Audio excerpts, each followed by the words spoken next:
The scream that tore through cell block D at 3:17 a.m. wasn't the usual fight or nightmare. It was raw, animal, the sound of a body betraying itself. When the emergency lights snapped on, 23 women in orange stared at the same impossible sight. Inmate 47291, Maria Delgado, clutching the bars of her cell, water pooling at her feet, her belly swollen so tight the jumpsuit looked painted on. She was 8 months pregnant. The problem: Blackwater Women's Maximum Security Prison hadn't allowed a single male inside its concrete walls in 7 years. Not a guard, not a janitor, not even a visiting preacher. The camera in the corridor caught everything. Maria's terrified eyes, the stunned faces of the hardest women in America, and the slow, collective realization that something monstrous had just begun. This is the story they tried to bury. Blackwater sat in the middle of an Arizona salt flat, like a rusted battleship run aground. Triple razor wire, motion sensors, drones that circled like vultures. Inside lived the women the country wanted to forget: serial poisoners, cartel enforcers, a former Olympic gymnast who'd snapped her rival's neck mid-routine. They called it the tomb with lipstick. No one got pregnant in a tomb. Maria Delgado had arrived 2 years earlier, convicted of blowing up a federal courthouse that killed 11 people. The press painted her as a domestic terrorist with ice in her veins. In truth, she had been 24, heartbroken, and radicalized by a man who vanished the moment the bombs went off. She never spoke in court. She never spoke at all until that night when her water broke, and she screamed for a mother she hadn't seen in a decade. The warden, Evelyn Hart, was a former Marine colonel who ran Blackwater like a forward operating base. When the medical team wheeled Maria past the observation window, Hart's face went the color of ash. She knew the math didn't work. She also knew the cameras never lied, and every corridor, every shower stall, every inch of the yard was recorded in 4K. Somewhere in those terabytes of footage was an answer that could end her career, or worse. They rushed Maria to the infirmary. The prison doctor, a nervous civilian named Patel, confirmed dilation at 7 centimeters. Hart ordered every guard who'd worked the last 9 months polygraphed by morning. She locked the entire facility down so tight the women joked they could hear their own heartbeats echo off the walls. 3 weeks later, Lakeisha Brooks went into labor in the laundry room. Lakeisha had strangled her abusive husband with a belt while their children slept in the next room. She was built like a linebacker and cried only when she thought no one was watching. Now she was on the concrete floor, sweat pouring, begging someone to tell her how this was possible. The camera above the industrial dryers recorded her clutching another inmate's hand, both women staring at Lakeisha's belly as if it belonged to a stranger. By the end of the month, 7 women were visibly pregnant. Then 12. Then 21. All different stages, all impossible. The media caught wind when a drone smuggled footage out on a guard's keychain. Headlines screamed, "Virgin births at Blackwater." Late night hosts made jokes until the photos hit hard. Terrified women cradling stomachs that shouldn't exist. Inside, panic metastasized into something darker. The women formed factions. Some believed it was government experimentation, MK Ultra 2.0, punishment for the crimes that put them there. Others whispered about demons, about deals made in blood on the yard at midnight. A few clung to the idea of miracles, clutching rosaries made of thread and hope. Only one woman stayed calm, inmate 50904, Captain Sarah, Rogue, Callahan, United States Army Special Forces, retired. 12 years for war crimes she refused to discuss. The others called her the ghost because she moved like smoke and spoke only when necessary.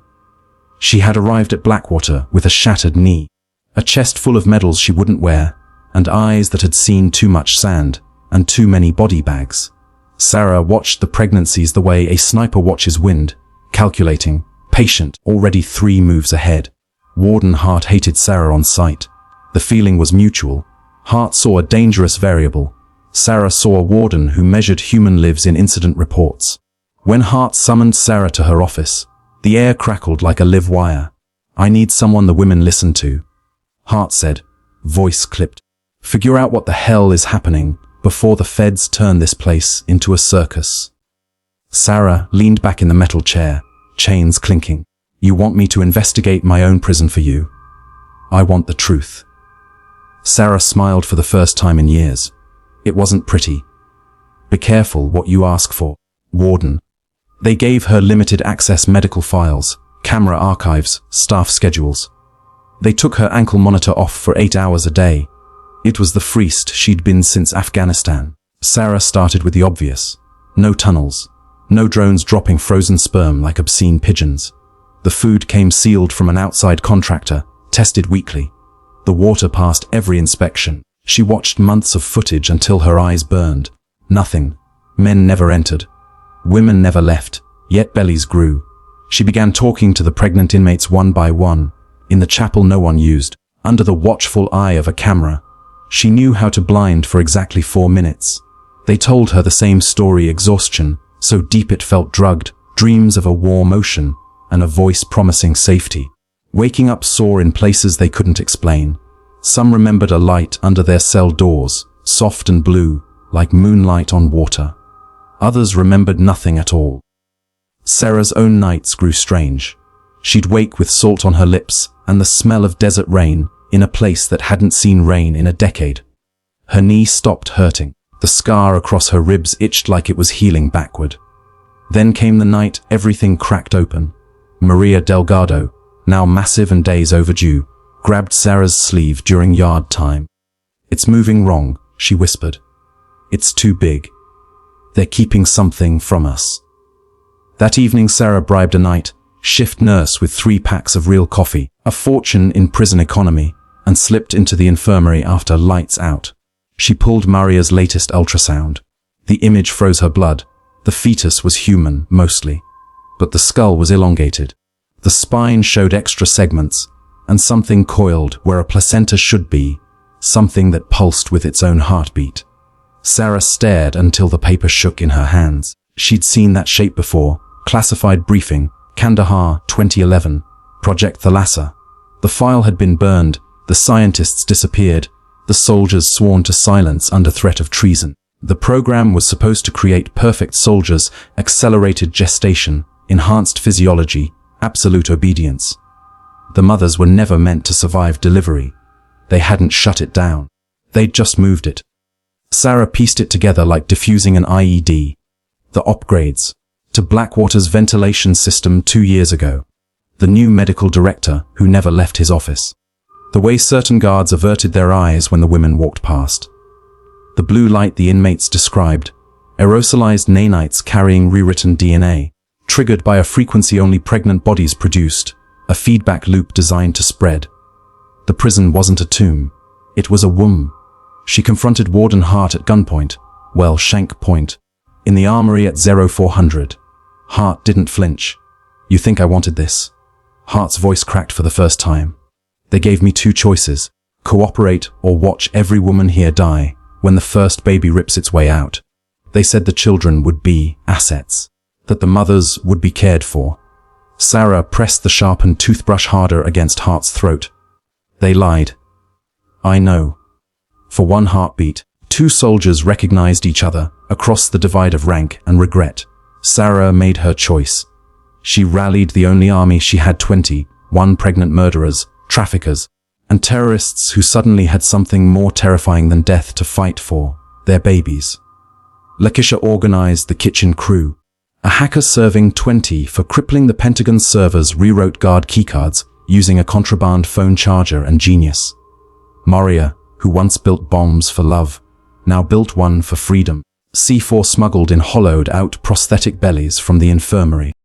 They moved on the winter solstice, the longest night of the year.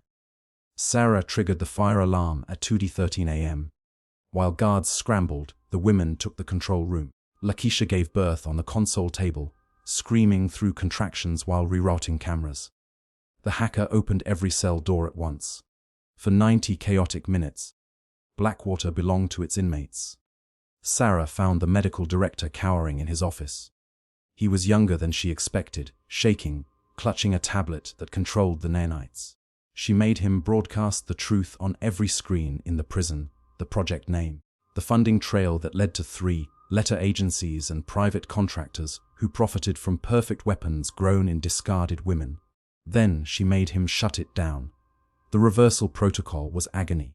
Women collapsed in corridors, hemorrhaging light, blue fluid leaking from eyes and mouths as the nanites died. Maria delivered a healthy 6-pound girl in the middle of the riot, umbilical cord pulsing like a normal miracle. The baby cried. The sound cut through gunfire like a church bell. Federal choppers descended at dawn. The women surrendered with their hands up and their children in their arms. The footage leaked within hours, hardened criminals cradling newborns against orange jumpsuits, faces streaked with tears and blood, and something that looked a lot like hope. The trials were a circus. Prosecutors wanted to charge the women with everything from escape to terrorism. Defense attorneys played the ultrasound of the monster that wasn't on courtroom screens until jurors wept. In the end, 21 mothers walked free under a classified settlement no one would ever fully explain. The babies were human, perfectly, beautifully human. Sarah Callahan took the fall. She stood in court, still wearing the orange jumpsuit, and accepted a new sentence: life, no parole. When the judge asked if she had anything to say, she looked straight into the cameras. They thought they could use the worst of us to build weapons. They forgot what happens when mothers go to war. Years later, visitors to Blackwater, now a minimum security rehab center, report seeing a woman in the yard at dusk. She moves slower now, knee rebuilt by prison doctors, hair gone silver early.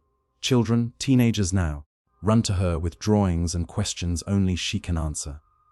She teaches them how to stand straight, how to look authority in the eye, how some cages are built to be broken from the inside. The official report calls it mass psychosis, contaminated water, anything but the truth. But if you know where to look, on certain dark web archives, you can still find the footage. 21 women in orange, bellies round with impossible life, walking out of hell carrying the future in their arms. And somewhere, in a cell with a view of the desert sky, Captain Sarah Callahan smiles when the lights go out, because she knows the real story didn't end with shackles. It began the moment a scream echoed down a concrete corridor and reminded every forgotten woman that even in the darkest hole, love can grow teeth. That's the power they never accounted for. If this story shook you, if it made you angry, if it made you cheer, drop a like.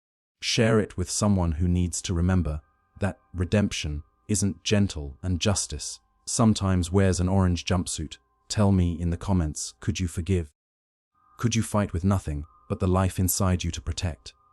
Hit that subscribe button and ring the bell, because next week we're diving into the classified files of the Antarctic Research Station, where men started vanishing one by one.